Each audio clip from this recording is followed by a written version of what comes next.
Hey, Pawn family, what's up? It's Yigal. I hope you had an amazing weekend. Going live because I want to talk to you guys about something that I learned. I didn't learn over the weekend, but it was solidified, and I think it's important for the pawn industry to hear it because so many times I see pawnbrokers who are kind of enslaved to their business.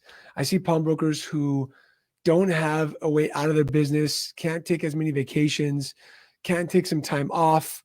And if you're watching, say hello in the comments. We'd love to see that you're here. And it's not what I want for you guys. What I want for you guys is to be able to grow a business that you're proud of, a business that doesn't overwhelm you, but makes you happy, and a business that can bring you freedom to do the things that you want to do with your loved ones and your family. And for example, I talk about in the podcast, which another episode is dropping this Wednesday. I'm super excited. But I talk about, make more, stress less, and live that epic life. So what are we going to talk about? Like what sets an entrepreneur apart from a small business owner? A small business owner is sitting in their store. They're the ones at the counter. They're the ones doing every transaction, all the accounting, all of the marketing, all of the HR, all of the PR, everything. And they're consistently overwhelmed in their business. There's overwhelm with not knowing what to do next. There's overwhelm with just being tired at the end of the day, or having to drink, 3 or 4 beers, a couple glasses of whiskey to wind down because of the overwhelm. Or there's overwhelm because where do I go from here, right? This wasn't my vision. So what sets the entrepreneur apart from the small business owner are systems. When you have systems in place, right? SOPs, as they call them. When you have systems in place and you can write down exactly what needs to happen, the way it needs to happen, so that if you need to leave, you can be replaced, then you've built a business that can give you freedom. If you're the person who has to be there all the time, and if you leave, something happens, then you haven't built a business, you've built a job for yourself. It might be a well-paying job. It might be a job that doesn't pay so well. But the whole point of this vision of going into business for yourself was for freedom and not for overwhelm or to be enslaved to your business. Now, how do we build systems quickly? The way to build systems quickly are to find out the things that you're not so good at. And first of all, to see if you can offboard those. For example, something that pawnbrokers talk to me about all the time is bookkeeping. I just don't know how to do my bookkeeping. I don't want to do it. Today, for $300-$400 a month, you can get a part-time bookkeeper who will do all your books for you. For $300, you can get somebody who'll do all your HR for you. For a couple $100, you'll get somebody who'll do some of the things that you don't want to do. They can get it done for you. And then when it comes to systems of how to take out jewelry, how to expire items, how to do X, Y, Z. I'm talking with a pawnbroker right now who's taken over a shop, and they're spending so much time trying to figure stuff out instead of spending time how to make more money because there was no systems in place, right? If you go to Shark Tank, they're going to ask you, first of all, is this trademark patented? How much money are you making? What's your customer acquisition cost? And they're also going to want to know what the systems are in place to see if they can take that business and build it bigger. And if you don't have systems in place, what do they do in Shark Tank? They take your business, they put it under their umbrella, they get all their systems and processes done, and then they implement it into that person's business.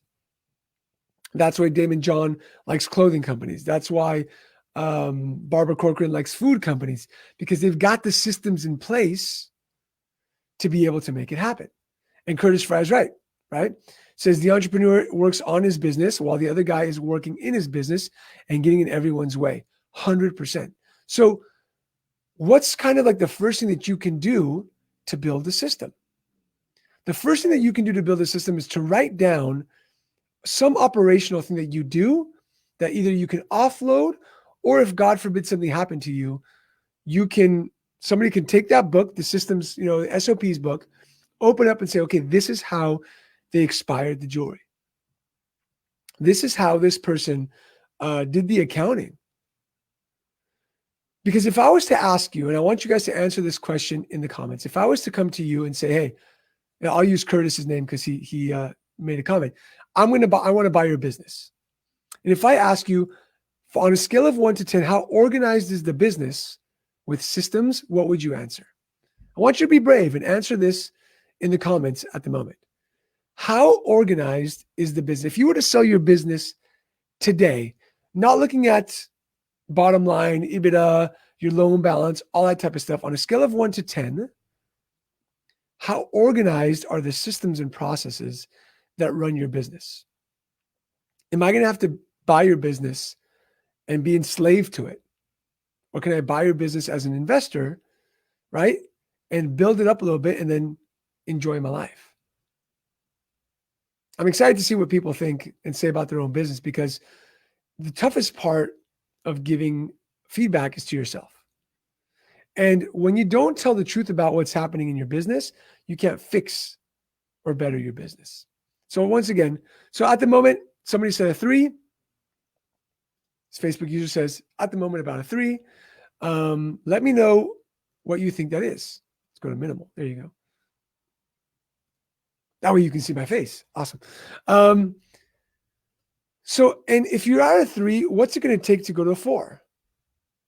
And this person said, but I'm not for sale. I understand you might not be for sale, but wouldn't you want some more freedom? Wouldn't you want the business to work a little bit more efficiently so that you can make more money, right? So it's not just about being for sale. It's about what's the truth of the matter when it comes to being organized. Because regardless if your business is for sale or not, you should be just as organized. Like, I love when people say, hey, Yigal, I want to sell my business, but I think like in a year, so I can really, really get it organized so that the person who's buying it will pay me more money. Well, why not get the business more organized now so that you can make more money in 6 months instead of waiting for that to happen in the future? Why not get the business more organized now so that you can have more free time with your loved ones, or to go fishing or hunting or just whatever you like to do, right? Why not organize the business now so that you can live the vision that you had when you first started it of being an entrepreneur and not just having a job? And for the managers who are watching, how organized are you to be able to be in alignment with the owner's vision, right? And so for those of you who just jumping on, we're talking about how organized is your business on a scale of 1 to 10. If somebody was to buy you today, looking at your back room, looking at your books, looking at your systems and processes, do you have that capability to get organized in order to make more money, be more efficient, be more lean?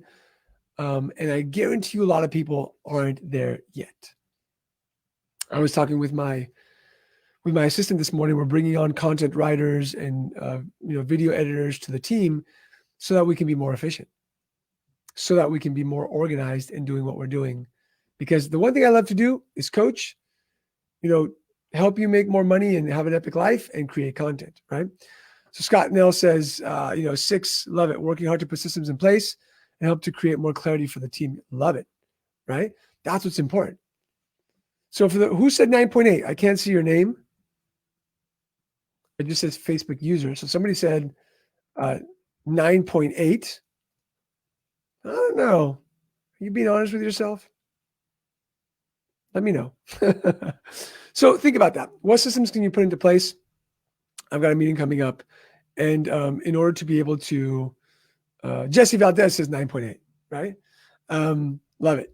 Jesse, you got to hit that button to give StreamYard the permission. But so yeah, what's that one thing that you've got to put into place this week? A system that you got to write the SOP that if God forbid something happened, like, let's talk about this real quick. If you got sick, God forbid, and you were in the hospital for 2 months, could your business run without you? Would your people know how to get money when they need to get money, to price stuff the way they need to price stuff? Could business run smoothly if, God forbid, something happened to you? And if not, that's what you got to think about. What systems do I have to put into place that if I'm not here, not like just get everything ready for 7 days to go on vacation, so that when I come back, I put out thousands of fires. But if you had to leave for 30 days, what would happen? with that, I'll leave you. Stay safe, stay healthy. Love you all. And I'll talk to you guys this week.